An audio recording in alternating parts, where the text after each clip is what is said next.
Study IQ IAS, आपका selection हमारा mission. Bangladesh India के नेबरहुड में बहुत सारे राइट्स हो रहे हैं, बॉम्ब ब्लास्ट हो रहे हैं, बसेस को आग लगा दी गई है। उसका कारण क्या है? वहां पर एक कोर्ट का वर्डिक्ट आता है जिसको 2010 में खुद शेख हसीना ने एस्टैब्लिश किया था 1971 वॉर क्राइम्स को समझने के लिए कि उसके जो भी दोषी पाए जाएं उनको सजा दी जाए। आज वहीं से फैसला आता है शेख हसीना को एट्रॉसिटीज के लिए जो एक पब्लिक प्रोटेस्ट होता है एक जॉब में कोटा के लिए, उसके अगेंस्ट बहुत सारे यंग स्टूडेंट्स ने प्रोटेस्ट किया और प्राइम मिनिस्टर को हटना पड़ा, इंडिया में असाइलम लेना पड़ा। द आउस्टेड प्राइम मिनिस्टर, उनका पहला रिएक्शन भी आता है उसके बाद से कि she should have been there, और उन्होंने जो भी देश के लिए किया ह्यूमैनिटेरियन ग्राउंड्स पर किया, और उनकी पूरे सरकार के दौरान जीडीपी बहुत अच्छी रही, टेरर एक्टिविटीज कम रहे। Right now the condition of Bangladesh we need to understand, India के नेबरहुड में बहुत ज़्यादा डिस्टेबिलिटी है। Sheikh Hasina's trial has set the country on fire. Why do so? Sheikh Hasina एक बहुत पॉपुलर फिगर है बांग्लादेश की पॉलिटिक्स में। आवामी लीग पॉलिटिकल पार्टी है उनकी, और आवामी लीग का रैंक एंड फाइल बहुत रूरल एरियाज तक है। 15 साल से ये प्राइम मिनिस्टर थी उस देश की। So she understand the deeper political roots. Point is, अभी क्या हुआ कि इनके अगेंस्ट ट्रायल शुरू होता है।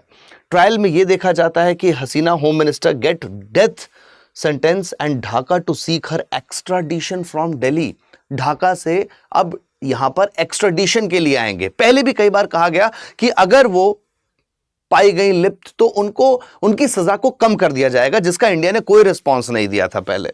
Sheikh Hasina gets death penalty, Dhaka court cites crime against humanity. उन्होंने रिस्पॉन्ड भी किया कि कोई भी ह्यूमैनिटेरियन ग्राउंड्स पे क्राइम नहीं हुआ है and this should not be taken in the other light. Now this is the reason Bangladesh is burning. Tension is very high because वहां पर दोनों पॉलिटिकल पार्टी के जो कार्यकर्ता हैं वो आपस में भिड़ चुके हैं। बॉम्ब ब्लास्ट हो रहा है, बसेस को आग लगा दी जा रही हैं, यूनिवर्सिटी में बहुत सारा शटडाउन है, बहुत ज़्यादा वहां पर मिलिट्री का हैवी डिप्लॉयमेंट है, लोग सड़कों पर हैं, पॉलिटिकल फिगर्स आपस में राइवलरी में हैं। बांग्लादेश नेशनलिस्ट पार्टी और आवामी लीग के बीच में बहुत पुराना टसल है। एक जनरेशन्स द्वारा ये आप देखेंगे कि टसल देखा जा रहा है। अब ये टसल कब मोहम्मद यूनिस वर्सेस हसीना हो जाता है, इसको भी हम डिकोड करेंगे। हम ये समझेंगे आज के इसमें कि किस तरीके से शेख हसीना की पॉपुलैरिटी आज भी बरकरार है, despite that rival political parties उनको एक एट्रॉसिटीज का उनके ऊपर तमगा लगा करके उनको देश से बाहर निकाल देती है। Okay, what ever be the cause, opposition and ousted prime minister का किस्सा पुराना नहीं है, बिकॉज हमने देखा है कि जहां पे भी मिलिट्री रूल आ जाता है, जैसे कि पाकिस्तान में भी आप देखेंगे तो प्राइम मिनिस्टर को देश के बाहर ही भेज दिया जाता है in such cases, in such scenarios. That is what has happened in Bangladesh also. अभी भी वहां पे स्टेबिलिटी नहीं आ पाई है बांग्लादेश, और इंडिया के लिए बांग्लादेश बहुत इंपॉर्टेंट नेबरहुड है। इमीडिएट क्राइसिस क्या है उसको समझते हैं।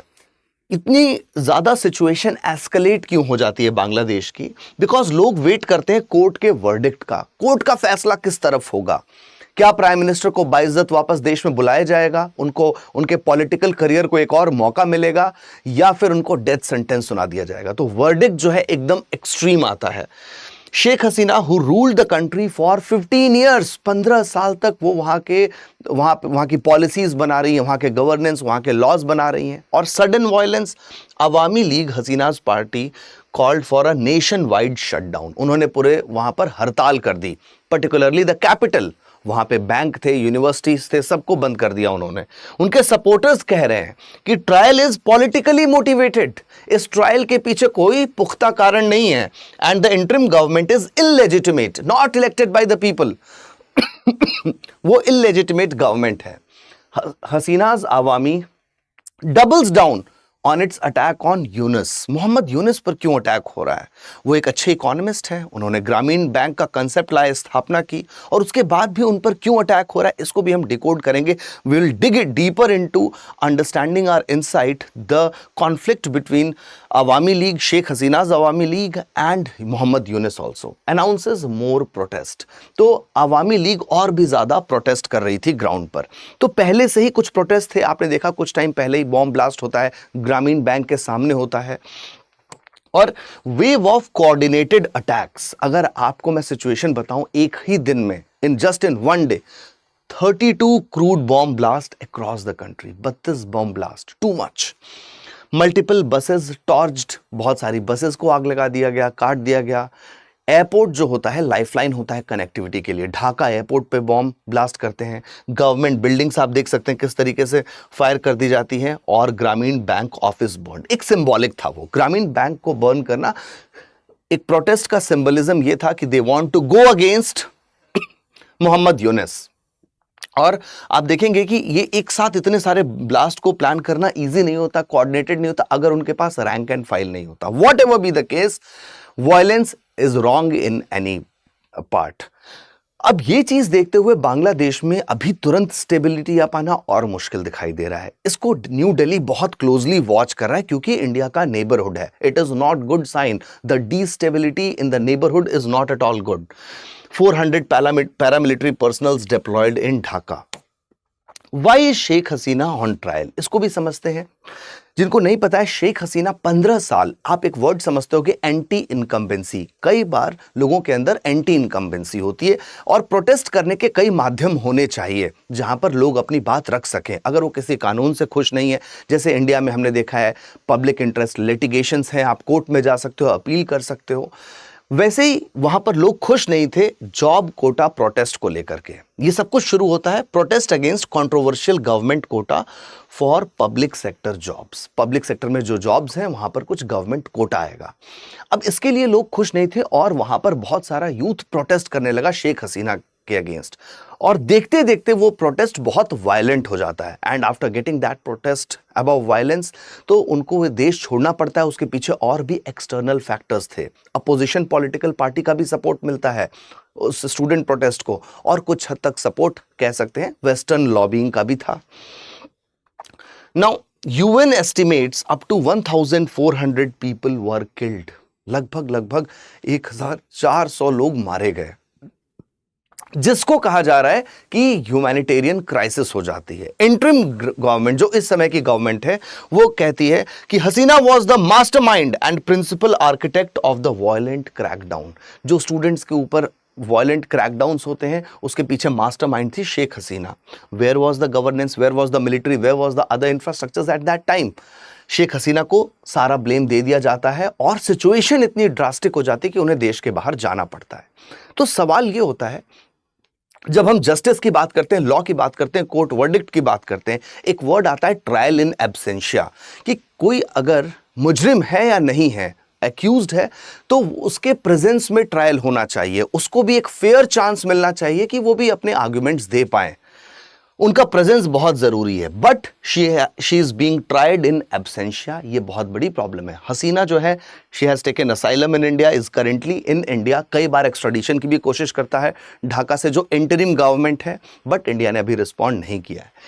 Trial in absentia raise immediate questions. जो इंटरनेशनल लॉ है, इंटरनेशनल क्रिमिनल जस्टिस है, वहां पर भी ट्रायल इन एब्सेंशिया एक सीरियस मुद्दा है।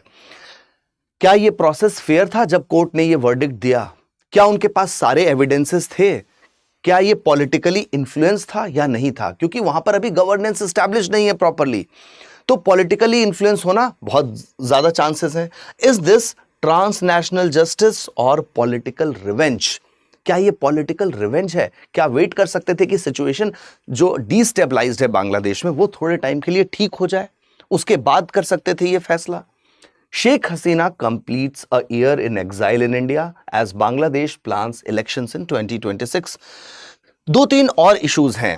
जो ये वर्डिक्ट आता है, इसके बाद आपने इनको सजा सुना दी, इनके पॉलिटिकल पार्टी का फ्यूचर क्या होगा, उसको नेतृत्व कौन करेगा, इस सब के बारे में सवाल है जिसके आंसर्स अभी बाकी हैं। द पॉलिटिकल पावर स्ट्रगल, ये हमको समझना पड़ेगा। Bangladesh politics is essentially a two family rivalry, जो जनरेशन के साथ कंटिन्यू होती रही। एक तरफ है शेख हसीना, आवामी लीग पार्टी, एक तरफ है खालिदा जिया, जो है बांग्लादेशी नेशनलिस्ट पार्टी। इन दोनों के बीच में राइवलरी बनी रही 15 साल से। शेख हसीना, जिनके बहुत कॉर्डियल रिलेशंस रहे इंडिया के साथ भी। अब now Hasina is still popular. ये समझना है कि बांग्लादेश में अपोजिशन पॉलिटिकल पार्टी में 15 साल रूल करना कोई छोटी मोटी बात नहीं है। डिस्पाइट अथॉरिटेरियन एक्विजिशंस, उन्होंने क्या डिलीवर किया? उन्होंने इंफ्रास्ट्रक्चर डिलीवर किया, उन्होंने इकोनॉमिक ग्रोथ 6 to 7% की कंसिस्टेंट इकोनॉमिक ग्रोथ रही बांग्लादेश की, जो कि बहुत इंपॉर्टेंट होती है।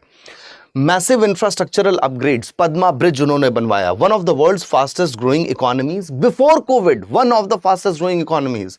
स्ट्रॉन्ग रिलेशंस विद इंडिया, उन्होंने भी अपने नेबरहुड के साथ बहुत अच्छे रिलेशंस, पुख्ता रिलेशंस बिल्ड करके रखे। Stability after years of military interference, military का इंटरफेरेंस बार बार आता था, फिर भी स्टेबिलिटी थी। देखो, इकोनॉमिक ग्रोथ के लिए पीस एंड स्टेबिलिटी साइना क्वा नॉन है, ये एक प्रीकर्सर है, इसी के साथ हम ग्रोथ पे फोकस कर सकते हैं। तो वो चीज बहुत इंपॉर्टेंट थी। लेकिन मैनी अपोज्ड हर, बहुत लोग उनका, of course opposition political party का काम ही यही होता है जो अपोज करे। उनको एक्यूज किया जाता था too much centralisation of the power, यानी अथॉरिटेरियन कहा जाता था कि आप एक्चुअल में डेमोक्रेसी को काम नहीं करने दे रहे, you are not the elected representative, but आप इलेक्शंस को मैनिपुलेट करके अपना अथॉरिटेरियन रूल चला रही है। एक एक्विजिशन था, देयरफॉर डेमोक्रेसी को कहीं ना कहीं अंडरमाइन कर रही थी। Using security forces to crush dissent, और ये उनके ऊपर एक्विजिशन लगाया जाता है जब बच्चे प्रोटेस्ट करते हैं कोटा के ऊपर, जब गवर्नमेंट जॉब्स में, जब पब्लिक पोजीशंस में कोटा लगाया जाता है, तो वहाँ पर कहा जाता है कि सिक्योरिटी फोर्सेस का इस्तेमाल गलत किया गया। Manipulating elections and pushing the media into self censorship, media को फ्री न्यूज़ लिखने की आज़ादी नहीं देना, ये सारे इश्यूज, एलिगेशंस उन पे लगाए गए। डिस्पाइट दैट उनके साथ बहुत सारे लोग जुड़े रहे। नाउ एक और इंपॉर्टेंट पॉइंट है हमें समझने के लिए, क्योंकि आज इंटरिम जो गवर्नमेंट है उसको लीड कर रहे हैं मोहम्मद यूनुस, और वो ग्लोबली सेलिब्रेटेड हैं अपने इकोनॉमिक कॉन्सेप्ट्स के लिए। Muhammad Yunus is globally celebrated, Hasina is domestically powerful, their rivalry is decades old. ये भी बहुत पुरानी राइवलरी है। क्यों है ये राइवलरी, आप ये समझिए। मोहम्मद यूनुस बार बार हसीना को कहते हैं कि मिसकॉन्डक्ट है, इनका पॉलिटिकल मिसकॉन्डक्ट है, और ये हरास कर रहे हैं मोहम्मद यूनुस को कि वो इकोनॉमिक पॉलिसीज अपनी नहीं इंप्लीमेंट कर पाते हैं। जैसे कि ग्रामीण बैंक से इनको निकाल दिया गया, इन्होंने इस्टेब्लिश किया और उसकी हेड पोजीशन से इनको हटा दिया जाता है, driving him out of the Grameen Bank, and he felt harassed and demotivated for that matter. वहीं शेख हसीना का एक्विजिशन है मोहम्मद यूनुस के ऊपर, इंटरफेयरिंग इन पॉलिटिक्स। आप इकोनॉमिस्ट हैं, इकोनॉमी पे फोकस कीजिए, आप पॉलिटिक्स में क्यों इंटरफेयर करते हैं? माइक्रो फाइनेंस का इस्तेमाल जो पैसे का हो रहा है गलत जगह पे किया जा रहा है।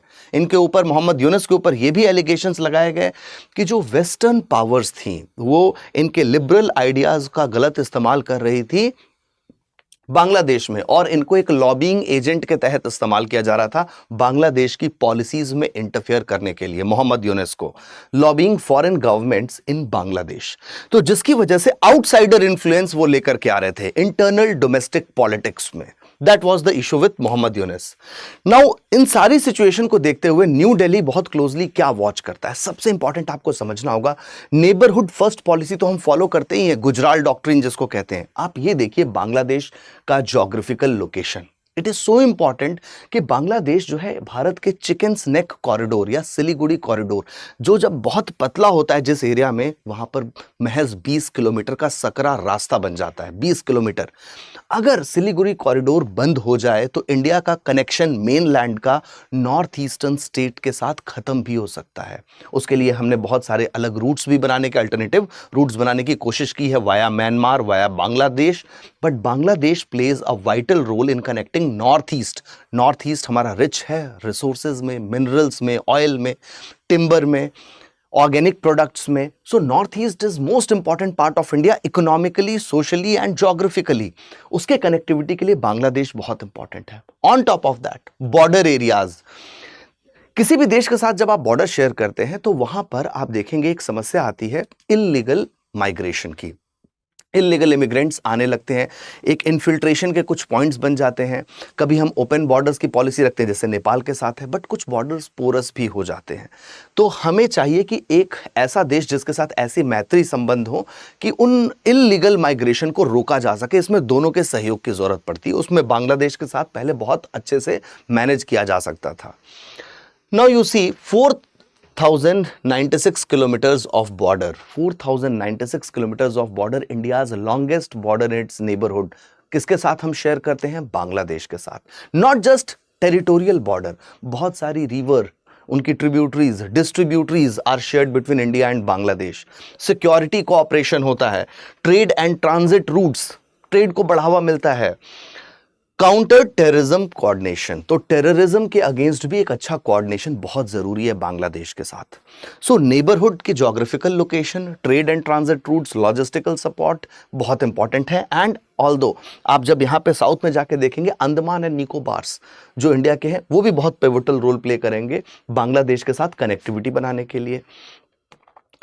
Now new Delhi is watching closely because जो शेख हसीना को आप एक सवाल ये भी पूछेंगे कि क्यों जो है इनको असाइलम देता है India despite exile. Under her rule anti India terrorism network जो है बहुत कमजोर पड़ जाता है. जो भी इलीगल इमिग्रेशन होता है वो कम हो जाता है. नॉर्थ ईस्ट में जो इंसर्जेंसी की समस्या थी वहां पे भी कोऑपरेशन किया ढाका ने न्यू दिल्ली के साथ. ट्रेड हमारा बढ़ता है, फायदा बांग्लादेश को भी होता है म्यूचुअल कोऑपरेशन एंड ट्रस्ट के साथ. Connectivity between Kolkata Agartala via Bangladesh expand हो जाता है. कोलकाता और अगरतला के बीच में कनेक्टिविटी हम बांग्लादेश के रूट के साथ कर पाते हैं, जो कि बहुत अच्छा रहता है. इसके लिए हसीना बहुत ग्रेटफुल भी हैं. उन्होंने मैसेज में भी कहा, Sheikh Hasina grateful for India safe haven, lashes out at Mohammad Yunus. Hasina was India's most reliable partner in terms of leader.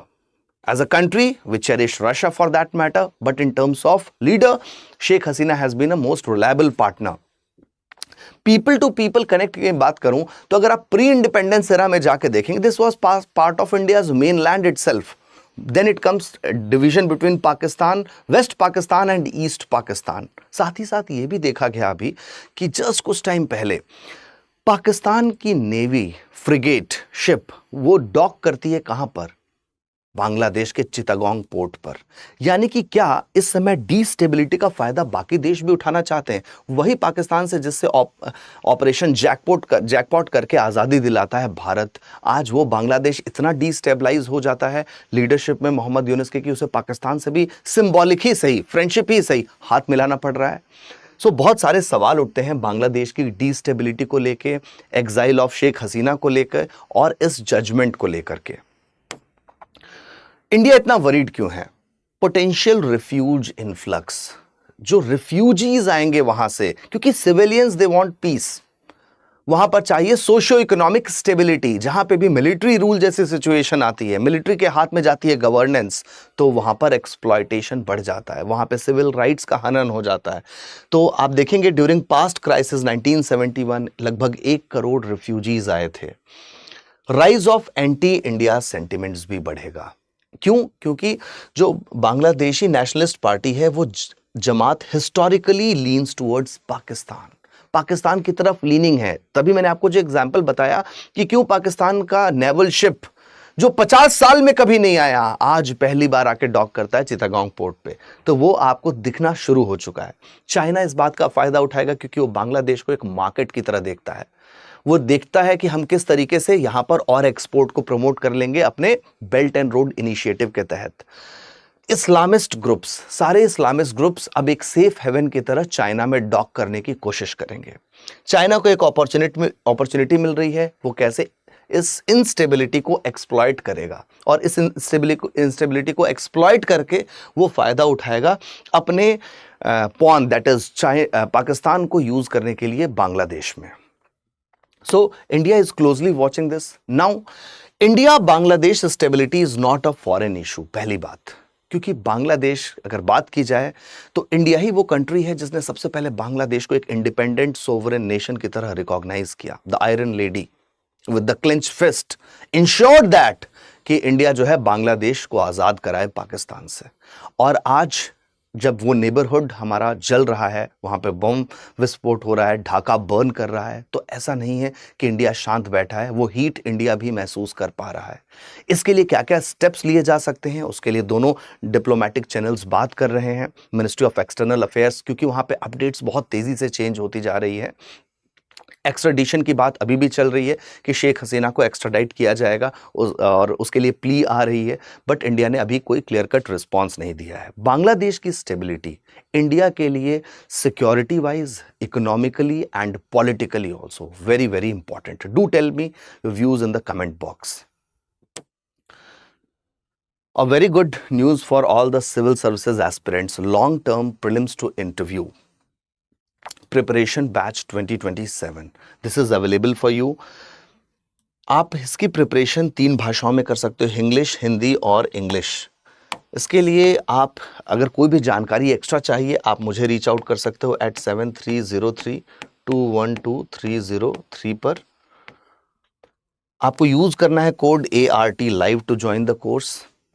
And in this course basically जो लॉन्ग टर्म बैच होता है, मान लो आपको 27 में अटेम्प्ट देना है, 28 में अटेम्प्ट देना है, इंपॉर्टेंट क्या है?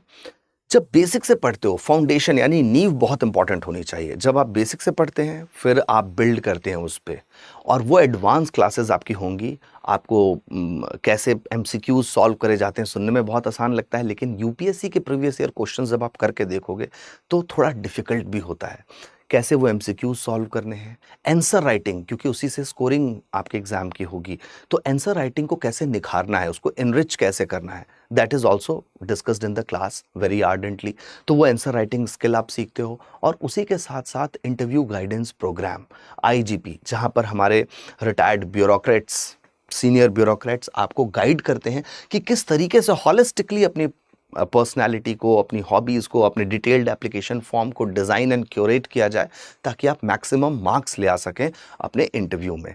So this is one stop solution. आपको कोई भी टेंशन नहीं लेनी है कहीं और से, पढ़ाना भी है, एंड आपको बुक्स का एक कॉम्पेंडियम भी मिलता है, एक मैजिकल बॉक्स, और उस बॉक्स में सारी किताबें हैं, सारे एडवांस्ड बेस्ट नोट्स कंपाइल्ड हैं for you. So see you in the class, and yes, batch is starting from 17th November. So जल्दी से जल्दी ज्वाइन कर लीजिए। You can reach me out on this number. Study IQ IAS, आपका selection हमारा mission.